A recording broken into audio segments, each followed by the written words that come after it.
Ciwon paralyze wanda yake da nasaba da shafar aljanu. Dan ba a manta ba a baya mun yi cikakken bayani akan paralyze wanda yake da nasaba da hawan jini da yadda ake magance shi. A wannan karon za mu yi cikakken bayani akan ciwon paralyze wanda yake da nasaba da shafar aljanu. Shi ciwon paralyze wanda yake da nasaba da shafar aljanu yana da bambanci sosai da wanda yake da nasaba da hawan jini kamar haka. Marar lafiya zai dinga mafarkai munana masu ɗauke da firgici da abin tsoro, rashin barci, bacin rai ba tare da an maka laifin komai ba, yawan ciwon kai mai tsanani wanda ko an sha magani baya dainawa, ko kuma koda ya daina can daga baya zuwa jimawa sai ya ci gaba, batar da hankalin majinyaci sai yayi ta suratai marasa kan gado, harɗewar harshe da ɓacewar hankali, mutuwar rabin jiki kaji yayi sanyi kalau kamar ba a jikinsa ko a sashen jikinsa yake ba, zubar yawu da dunkulewar yatsun kafa da na hannu. Hanyar da ake bi don magance wannan larura ita ce za a nemi garin habbatus sauda mai kyau mai ɗan yawa kamar rabin mudu ko rabin kwano ko rabin loka, sai a nemi tsakin kuka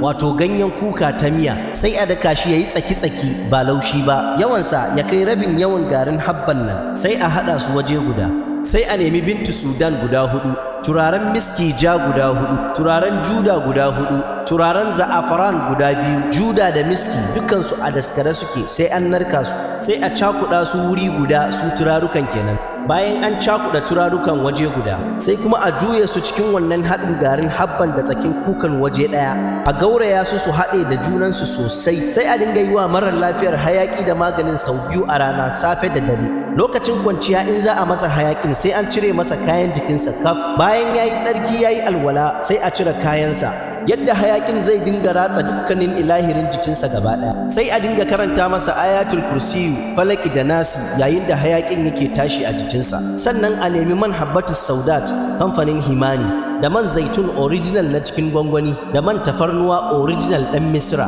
duka ana so yawansu ya zama daidai, sai a karanta Fatiha kafa 7 a ciki. Bayan an haɗa su waje guda kenan, sai a dinga shan cokali 3 sau 2 a rana, kuma da shafe ɓangaren da ya shanye ɗin sau 2 a rana. Shi ma safe da yamma za a yi ta yi har tsawon sati 3 a jere ba tsallakewa, har a dace da izinin Allah. Insha Allahu a gaba zan kawo muku ciwon paralyze wanda yake da nasaba da sihiri da yadda ake magance. Domin neman haɗaɗɗen magani ana iya tuntuɓa ta lambar waya kamar haka: 081-03-37-30-96. Daga naku Dr. Raj Abubakar, shugaban cibiyar bincike kan magungunan musulunci da na gargajiya wato Dar Thaqafa.